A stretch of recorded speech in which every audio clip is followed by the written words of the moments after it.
कृपया ध्यान दें, बार बार गाना नहीं बदला जा सकता है। ये डीजे है, आपकी गाड़ी का स्टीरियो नहीं। धन्यवाद।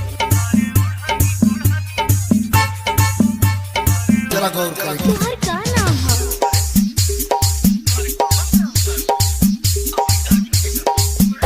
एकदम बढ़िया मस्त बजत है, बस उससे बोलेंगे अच्छा अच्छा I love you I love you I love you DJ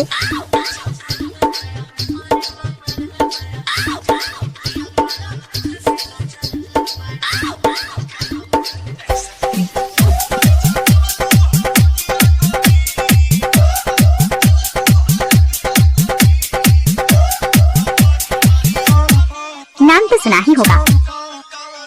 कैसे भैया कैसे भैया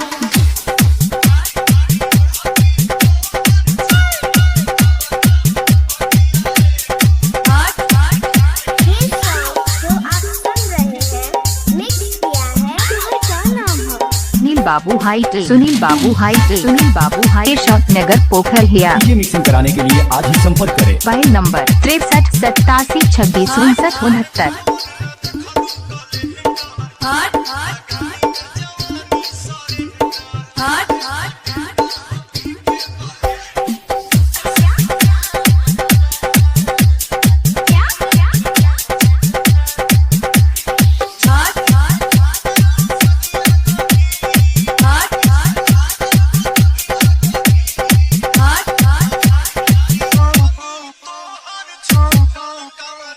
कैसे भैया कैसे भैया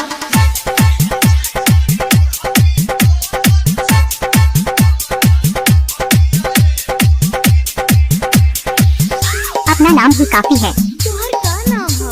सुनील बाबू हाइट सुनील बाबू हाइट सुनील बाबू हाइट शॉट नगर पोखर हिया। ये मिक्सिंग कराने के लिए आज ही संपर्क करें। Mobile number 63 87 26 59 69। डीजे